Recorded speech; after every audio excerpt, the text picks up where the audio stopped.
ये बहुत ही पुरानी बात है। एक जगह एक शख्स रहता था जो ना तो अमीर था और ना गरीब। उसके 3 बेटे थे जो इंतहाई खूबसूरत और शानदार जवान थे। वो तालीम याफ्ता, होशियार और समझदार थे। उनका उठना बैठना हमेशा अच्छे लोगों के साथ हुआ करता था और वो बुरे लोगों से दूर रहा करते थे। सबसे बड़ा भाई तोंगेज बहादुर 21 साल का था। मंझला भाई तंचा बहादुर 18 साल का था और सबसे छोटा भाई केजा बहादुर 16 साल का था। एक दिन उनके वालिद ने तीनों बेटों को अपने पास बुलाया, उन्हें करीब बिठाया, उनके सर पर शफकत से हाथ फेरा और मोहब्बत भरी नजरों से देखते हुए कहा, मेरे प्यारे बेटो, मेरे पास तुम्हें देने के लिए दौलत नहीं है। मेरे मरने के बाद जो कुछ तुम्हारे पास बचेगा वो ज्यादा दिन नहीं चलेगा, इसलिए मुझसे ज्यादा उम्मीद न रखो। मैंने तुम लोगों के लिए वो सब कुछ किया है जो मेरे बस में था। तुम्हें 3 बड़े तोहफे दिए हैं। नंबर 1, मैंने तुम्हें सेहतमंद और मजबूत जिस्म अता किया। नंबर 2, मैंने तुम्हें हथियारों के इस्तेमाल का हुनर सिखाया और तुम बेहतरीन सिपाही बन गए। नंबर 3, मैंने तुम्हें बहादुरी का सबक दिया और अब तुम निडर और जरी इंसान हो। अब मेरी 3 नसीहतें सुनो और उन्हें हमेशा याद रखो। हमेशा ईमानदार रहो, इससे तुम जिंदगी में परेशानी से बचोगे। फजूल शोर गुल न करो, इससे तुम्हें शर्मिंदगी उठानी पड़ेगी। मेहनत को अपना शियार बना लो, इससे तुम खुशहाल और पुरसुकून जिंदगी गुजारोगे। बाकी मामला तुम खुद संभालना।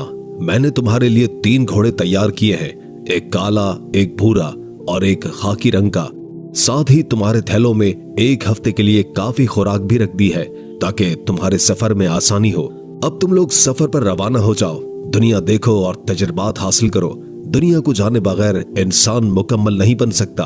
अपनी किस्मत आजमाओ और जो हासिल कर सकते हो करो। सफर बखैर मेरे बेटों। ये कहकर बाप उनसे रुखसत हुआ। तीनों भाइयों ने सफर की तैयारी शुरू कर दी। अगली सुबह पौ भटते ही वो घोड़ों पर सवार होकर रवाना हो गए। वो बगैर रुके सारा दिन सफर करते रहे और अपने घर से बहुत दूर निकल गए। जब शाम हुई और अंधेरा छाने लगा तो वो एक जगह रुक गए ताकि रात गुजार सके। घोड़ों से उतरकर उन्होंने खाना खाया और सोने की तैयारी की। चूंकि वो जगह वीरान और सुनसान थी, उन्होंने फैसला किया कि तीनों एक साथ न सोएं। उन्होंने रात को 3 हिस्सों में तकसीम कर लिया और बारी बारी पहरा देने का इरादा किया। सबसे पहले बड़ा भाई तोंगेज बहादुर पहरा देने लगा। बाकी दोनों भाई आराम से सो गए। तोंगेज बहादुर अपनी तलवार के साथ बैठा इर्द गिर्द नजर दौड़ाता रहा और अपने भाइयों की हिफाजत करता रहा। रात पुरसुकून और चांदनी से रोशन थी। हर तरफ खामोशी का राज था, लेकिन अचानक दूर से शोर सुनाई दिया तो तोंगेज बहादुर फौरन चौकन्ना हो गया और अपनी तलवार संभाल कर तैयार खड़ा हो गया। जिस मकाम पर वो रुके थे उससे कुछ ही फासले पर एक घना जंगल था। उसी जंगल में एक शेर अपनी खो में आराम कर रहा था, लेकिन अब वो हरकत में आ चुका था। भूख के बायस शेर अपनी खो से बाहर निकल आया और तोंगेज बहादुर ने मैदान का रुख किया। जब शेर उसके सामने आया तो वो बिल्कुल भी न घबराया, क्योंकि उसे अपनी बहादुरी पर पूरा यकीन था। उसे सिर्फ इस बात की फिक्र थी कि कहीं उसके भाइयों की नींद खराब न हो जाए, इसलिए वो कुछ फासले पर जाकर खड़ा हुआ। शेर उसके पीछे आया तो तोंगेज बहादुर ने पलटकर तलवार का वार किया और शेर के दाएं पंजे को जख्मी कर दिया। जख्मी शेर धाड़ता हुआ उस पर हमला करने लपका, मगर तोंगेज बहादुर चालाकी से हट गया और बाएं पंजे पर जोर से तलवार चलाई। शेर ने दोबारा अपनी ताकत से हमला किया, लेकिन तोंगेज बहादुर ने मौका पाकर उसके सर पर वार कर दिया, जिससे शेर वहीं ढेर हो गया और मर गया। शेर को मारने के बाद तोंगेज बहादुर ने उसकी खाल से एक पट्टा काटा और अपनी कमर के गिर्द बांध लिया। वो वापस अपने भाइयों के पास आया और ऐसे बैठ गया जैसे कुछ हुआ ही न हो। थोड़ी ही देर के बाद उसका पहरा खत्म हुआ और वो आराम करने लेट गया। अब तोंसा बहादुर ने पहरा देना शुरू किया और उसका वक्त भी सुकून से गुजर गया। आखिर में केजा बहादुर ने पहरा दिया, लेकिन उसके दौरान भी कोई मसला न हुआ। यूं पहली रात खैरियत के साथ गुजर गई। सुबह के वक्त तीनों भाई घोड़ों पर सवार होकर अपने सफर पर रवाना हो गए। वो देर तक चलते रहे और एक लंबा सफर तय किया। शाम के वक्त वो एक पहाड़ के करीब पहुंचे, जहां एक बड़ा दरख्त और उसके नीचे चश्मा बह रहा था। उन्होंने तय किया कि वो रात यहीं गुजारेंगे।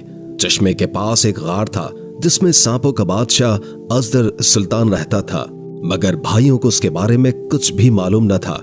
उन्होंने पहले अपने घोड़ों को पानी पिलाया, फिर दरख्त से बांधकर उनकी सफाई और मालिश की और चारा डालकर खुद खाने बैठ गए। खाने के बाद उन्होंने फैसला किया कि पिछली रात की तरह आज भी बारी बारी पहरा देंगे। इस तरह मंजिला और छोटा भाई सो गए और पहरा देने की जिम्मेदारी तोंगेज बहादुर ने संभाल ली।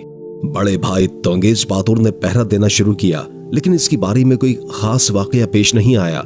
फिर मंझले भाई तंचा बहादुर की बारी आई।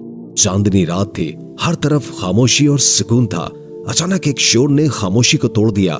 कुछ देर के बाद एक गार से आजर सुल्तान सांपों का बादशाह नमोदार हुआ। वो अपना लंबा सर बुलंद किए अपने भारी जिस्म को घसीटता और गौसीले अंदाज में सांस लेता हुआ चश्मे की तरफ बढ़ रहा था। तोंचा बहादुर ने बिल्कुल भी खौफ का मुजाहरा नहीं किया। उसने सोचा कि भाइयों की नींद खराब ना हो, इसलिए वो चुपके से चश्मे के पार एक खुले मैदान की तरफ दौड़ गया। सांप ने इंसान की बू महसूस करते ही उसका पीछा शुरू कर दिया। कुछ फासले पर पहुंचकर तोंचा बहादुर रुक गया और अपनी तलवार से सांप की दुम पर जोरदार वार किया। उसके वार से सांप जमीन पर तड़पने लगा, लेकिन तोंचा बहादुर ने मौका जाया किए बगैर उसकी पीठ पर एक और वार किया, जिससे सांप शदीद जख्मी हो गया। तीसरे वार में उसने सांप को मार डाला। इसके बाद तोंचा बहादुर ने सांप की खाल का एक टुकड़ा काटकर अपनी कमर के गिर्द बांध लिया और वापस अपनी जगह पर आकर ऐसे बैठ गया जैसे कुछ हुआ ही ना हो। जब उसकी पहरेदारी खत्म हुई तो छोटे भाई केंजा बहादुर की बारी आई। उसकी बारी भी सुकून से गुजरी और इस तरह दूसरी रात का इख्तिताम हुआ। सुबह के वक्त तीनों भाई घोड़े पर सवार होकर एक बार फिर अपनी मंजिल की तरफ रवाना हो गए। वो दिन भर चलते रहे, पहाड़ों और वीरानों से गुजरे और जब शाम होने लगी तो एक टीले के पास पहुंचे। उन्होंने रात वहीं गुजारने का फैसला किया। रात अंधेरी थी क्योंकि आसमान पर बादल छाए हुए थे। उन्होंने रोशनी के लिए आग जला ली। खाना खाने के बाद दोनों भाई सो गए और सबसे बड़े भाई ने पहरा देना शुरू किया। फिर मझले भाई ने पहरा दिया और आखिर में केंजा बहादुर की बारी आई। केंजा बहादुर चौकन्ना बैठा था। अंधेरा इतना गहरा था कि कुछ भी दिखाई नहीं दे रहा था, लेकिन वो कान खोले सुनता रहा। कभी कभार वो आंखें खोलकर चारों तरफ देखता और फिर बंद कर लेता। एक मर्तबा जब उसने आंखें खोली तो देखा कि आग बुझ चुकी है। ये देखकर उसे लगा कि आग दोबारा जलानी चाहिए। उसने इर्द गिर्द नजर दौड़ाई, लेकिन रोशनी कहीं नजर नहीं आई। अचानक उसकी नजर दूर किसी चिराग पर पड़ी जो धीमी रोशनी दे रहा था। वो फौरन घोड़े पर सवार हुआ और चिराग की जानिब रवाना हो गया। वो बहुत देर तक चलता रहा और आखिरकार एक अकेले मकान तक पहुंचा। वो घोड़े से उतरा और आहिस्ता आहिस्ता पंजों के बल चलता हुआ खिड़की के करीब गया। अंदर झांक कर देखा तो कमरे में रोशनी थी। कमरे के बीच में एक चूल्हे पर देगची में खाना पक रहा था और उसके गिर्द कोई 20 आदमी बैठे आपस में बातें कर रहे थे। उन सब के चेहरे खौफनाक थे और आंखें अजीब तरह से फटी हुई थीं। ऐसा लग रहा था जैसे ये लोग कोई साजिश कर रहे हों। ये तो डाकुओं का अड्डा मालूम होता है, केंजा बहादुर ने दिल में सोचा। अगर मैं इन्हें यहीं छोड़कर चला जाऊं तो ये किसी ईमानदार इंसान का काम नहीं होगा। मुझे इनके बीच रहकर इनकी चाल ढाल मालूम करनी चाहिए ताकि मौका देखकर अपना काम कर सकूं। ये फैसला करके वो दरवाजे के करीब गया और हल्का सा धक्का देकर अंदर दाखिल हो गया। एक अजनबी आदमी को इस तरह अंदर आता देख डाकू फौरन चौंक गए और फौरन अपने हथियार थाम लिए। केंजा बहादुर ने उनके सरदार से मुखातिब होकर कहा, हुजूर, मैं आपका एक हकीर गुलाम हूँ। दूर दराज के शहर से आया हूँ। अब तक छोटे मोटे धंधे करता रहा हूँ, लेकिन बहुत दिनों से मेरा इरादा है कि किसी गुरु में शामिल हो जाऊं।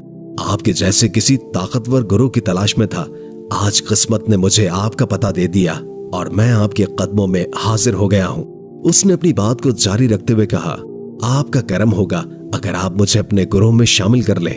मेरी उम्र पर मत जाइए। मैं कई हुनर जानता हूँ। सुरंगें खोदना, ताले तोड़ना और छुपे हुए रास्ते ढूंढना, ये सब काम मेरे बाएं हाथ के हैं। केंजा बहादुर की चालाकी ने डाकुओं को यकीन दिला दिया कि वो उनके काम का बंदा है। सरदार ने बाकी लोगों की तरफ देखकर सर हिलाया और कहा, अच्छा, अगर तुम वाकई इतने हुनरमंद हो तो हम तुम्हें अपने गुरु में शामिल कर लेते हैं, लेकिन याद रखो हमारे उसूल बहुत ही सख्त हैं। धोखा देने की सजा मौत है। रात गुजरी और डाकू गहरी नींद सो गए। केंजा बहादुर ने मौका गनीमत जाना और चुपके से दूसरे कमरे का मुआयना करने निकला। वो दबे कदमों चलता हुआ एक कमरे में पहुंचा। ये कमरा पहले कमरे से ज्यादा सजा हुआ था। दीवारों पर कीमती कालीन और जेवरात लटके हुए थे। और कमरे के वस्त में एक इंतहाई खूबसूरत औरत का मुजस्मा रखा था। केंजा बहादुर हैरान होकर बोला, यह औरत का मुजस्मा तो दुनिया की किसी भी फूल से ज्यादा हसीन है। वो आहिस्ता से उस मुजस्मे के करीब गया और देखा कि मुजस्मे के दाएं हाथ की उंगली में एक सोने की अंगूठी चमक रही है। उसने बेहद एहतियात से अंगूठी उतारी और अपनी जेब में रख ली। अब वो दूसरे कमरे का मुआयना करने निकला। ये कमरा पहले कमरे से भी ज्यादा खूबसूरत और शानदार था। दीवारों पर कीमती हथियार, चमकते जेवरात और कई राज छुपे हुए दिखाई दे रहे थे।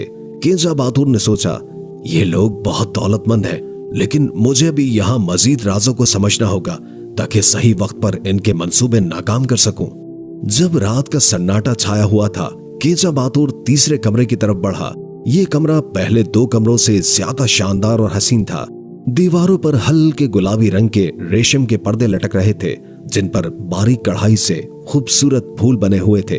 कमरे के वस्त में एक चांदी का पलंग रखा था, जिस पर एक बेहद हसीन लड़की सो रही थी। ये लड़की इतनी हसीन थी कि गोया कायनात का हुस्न उसी के गिर्द सिमट आया हो। उसके इर्द गिर्द 16 कनीजें नींद में गर्क पड़ी थीं, जो गोया सितारों की मानंद उसकी हिफाजत कर रही थीं। ऐसा लगता था कि सितारा सहर और सितारा ज़हरा भी उसकी खूबसूरती के आगे झुक गए हों। केंजा बहादुर धीरे धीरे कदम बढ़ाता हुआ पलंग के करीब पहुंचा। वो इस कदर एहतियात से आगे बढ़ रहा था कि किसी के कानों को हवा तक महसूस न हुई। पलंग के करीब जाकर उसने देखा कि लड़की के दाएं कान में एक नायाब जवाहिर से जड़ी बाली चमक रही थी। केंजा बहादुर ने आहिस्ता से बाली उतारी और अपनी जेब में रख ली। अब वो वापस जाने के लिए तैयार था। वो कमरे से निकला, बाग के महल में पहुंचा और दीवारों को उबूर करके बाहर निकल आया। घोड़े पर सवार होते ही उसने जल्दी से अपने अड्डे का रुख किया। जब वो अपने अड्डे पे पहुंचा तो उसके दोनों भाई अभी गहरी नींद में थे। केंजा बहादुर अपनी जगह पर बैठ गया और अपनी तलवार से खेलते हुए सुबह का इंतजार करने लगा। रात का सहर आहिस्ता आहिस्ता टूटने लगा और दुनिया पर रात का स्याह पर्दा उठ गया। सुबह की रोशनी ने हर चीज को रोशन कर दिया और एक नए दिन का आगाज हुआ। केंजा बहादुर ने अपनी रात की मुहिम को जहन में दोहराया और अगले कदम के बारे में सोचने लगा कि इनको आजमाया जाए ताकि खुद ब खुद सच्चाई सामने आ जाए। वजीर ने बादशाह के सामने एक मंसूबा पेश किया। उसने कहा, हम तीनों अजनबी भाइयों को अलग अलग आजमा कर इनकी बहादुरी और अक्ल का इम्तिहान लेंगे। जो भी असल बहादुर होगा वो खुद ही साबित हो जाएगा। बादशाह ने वजीर की बात से इत्तेफाक किया और हुक्म दिया कि फौरी तौर पर इंतजामात किए जाएं। रात होने के बाद तीनों भाइयों को अलग अलग कमरों में ले जाया गया। उनके कमरे इंतहाई खूबसूरत और आरामदेह थे। उनके इम्तिहान के लिए कुछ खास तैयारियां की गई थी। सबसे पहले बड़े भाई तंगेज बहादुर को आजमाया गया। उसके कमरे में एक बहुत बड़ी लोहे की तलवार रख दी गई और कमरे में अचानक रोशनी बुझा दी गई। एक पहरेदार की आवाज आई, यहाँ एक छुपा हुआ दुश्मन है और तुम पर हमला कर सकता है। अगर तुम बहादुर हो तो अपनी हिफाजत करो।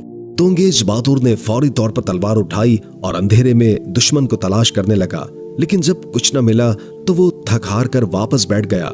वजीर ने ये देखा और बादशाह से कहा, यह शख्स बहुत मोहतात है, लेकिन बहादुरी की वो हद नजर नहीं आती जो बाग के वाकये में दिखाई दी थी। उसके बाद मजले भाई तुंजा बहादुर की बारी आई। उसके कमरे में एक जबरदस्त आजमाइश रख दी गई। एक मसनूई अजदहा कमरे के दरमियान में रख दिया गया जो हकीकी नजर आता था। जैसे ही रोशनी बंद हुई, कमरे में एक हल्की सी सरसराहट की आवाज गूंजने लगी और मसनूई अजदहा हरकत करने लगा। तुंजा बहादुर ने फौरन अपनी तलवार निकाली और बहादुरी से अजदहे पर हमला किया। उसने उस वक्त तक वार जारी रखा जब तक कि अजदहा बेहरकत न हो गया। वजीर ने यह मंजर देखा और कहा, यह शख्स बेशक बहादुर है, लेकिन इसका अमल इंतहाई जज्बाती है।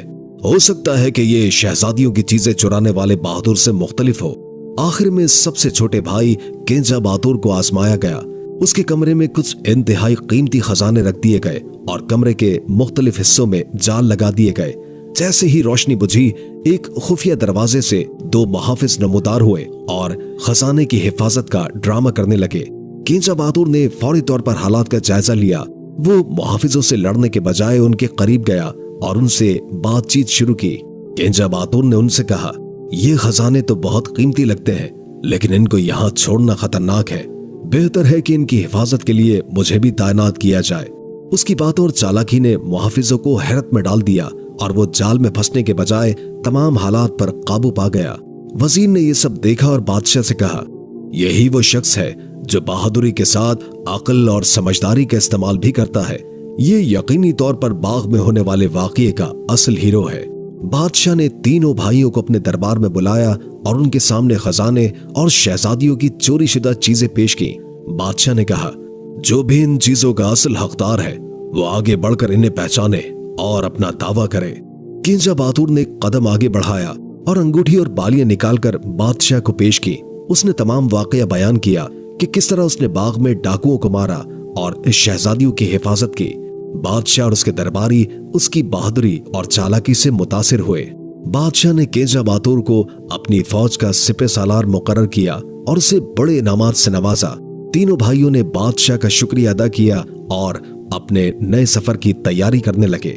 बादशाह और वजीर ने पर्दे के पीछे ये सारी बातें सुन ली और उन्हें यकीन हो गया कि तीनों भाई बहादुर और सच्चे हैं।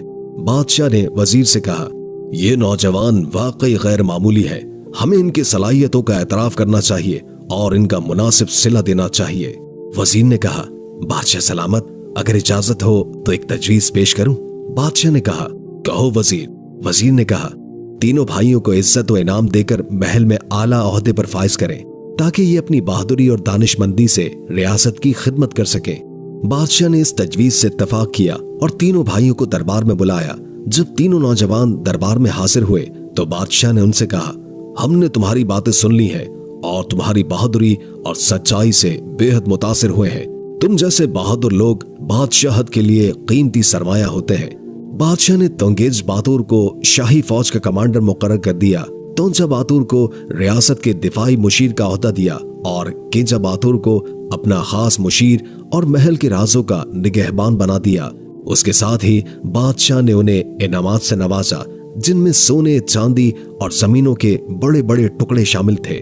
तीनों भाइयों ने बादशाह का शुक्रिया अदा किया और अपनी खिदमत अंजाम देने का वादा किया। यूं तीनों भाई अपनी बहादुरी, अक्ल और दयानतदारी की बदौलत न सिर्फ अवाम के लिए मिसाल बने बल्कि बादशाहत के लिए मजबूत सुतून भी साबित हुए। भाइयों ने बादशाह की बात को गौर से सुना और उसके बाद आपस में मशवरा करने लगे। तोंगेज बहादुर ने कहा, ये बात सच है कि बादशाह हमारी बहादुरी और सच्चाई की वजह से हमें ये पेशकश कर रहा है, लेकिन क्या ये मुनासिब होगा? हमें अपने दिल की बात सुननी चाहिए। तोंचा बहादुर ने कहा, बादशाह ने हमें इज्जत दी है, लेकिन हमने अपनी जिंदगी हमेशा सादगी और मेहनत से गुजारी है। क्या हम बादशाह के रंग रोगन में ढल सकेंगे? किंजा बहादुर ने कहा, ये मौका हमारे लिए इम्तिहान भी है और एक इनाम भी।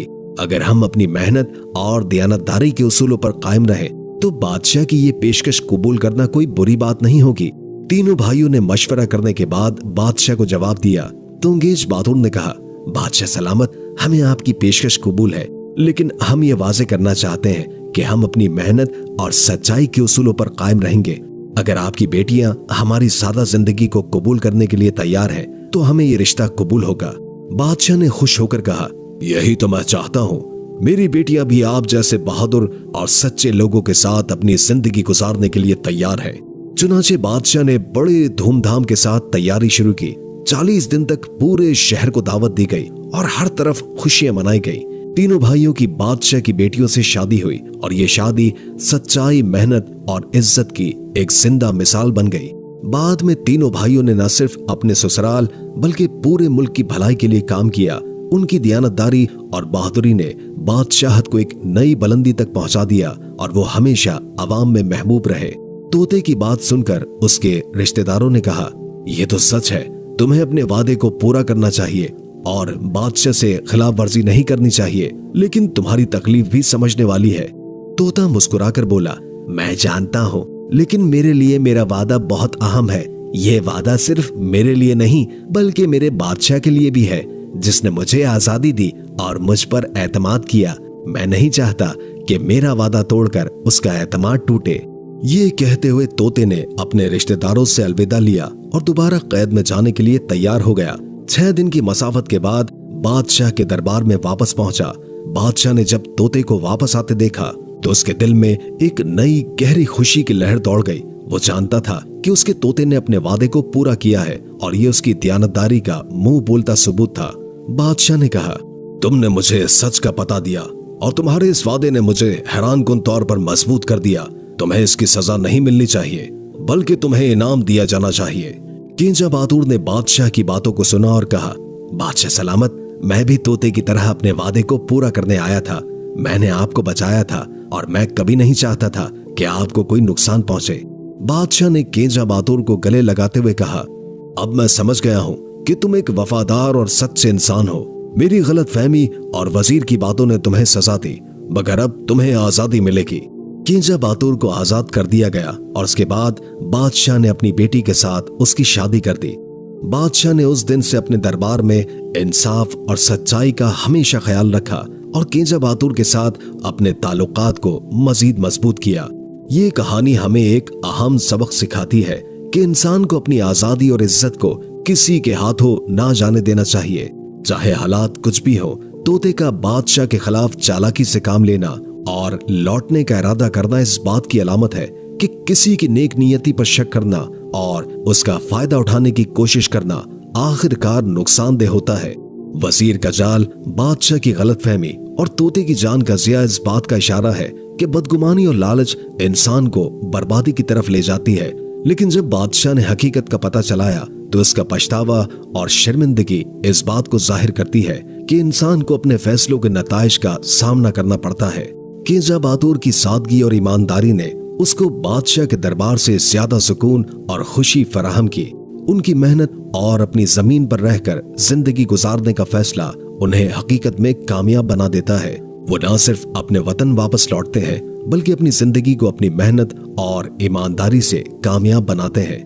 ये कहानी एक मजबूत अखलाकी पैगाम देती है कि अपनी खुद मुख्तारी, सच्चाई और मेहनत को हमेशा अपनाएं, क्योंकि यही आपको देर पा कामयाबी और सुकून की तरफ ले जाएगा। प्यारे दोस्तों, कहानी कैसी लगी हमें कमेंट्स में जरूर बताएं और ऐसे ही दिलचस्प किस्से कहानियों के लिए हमारे चैनल को सब्सक्राइब करें और साथ ही बेल आइकॉन के बटन को भी प्रेस कर दें ताकि हमारी नई आने वाली वीडियोस की नोटिफिकेशन आपको बर वक्त मिल सके। ये है 3 भाइयों की एक अजीब मगर सबक आमोज कहानी जो हमें ये सिखाती है कि इत्तेहाद, कुर्बानी और हिकमत अमली के जरिए बड़ी से बड़ी मुश्किलात पर काबू पाया जा सकता है। क्या आपने कभी ऐसी कहानी सुनी है जिसने आपके दिल को छू लिया हो? अपनी राय और ख्यालात हमारे साथ जरूर शेयर करें और ये बताइए कि आपने इस कहानी से क्या सबक सीखा। आपकी दुआएं हमारे लिए अनमोल है, तो एक दुआ हमें अपनी कामयाबी के लिए देकर हमें खुश करें।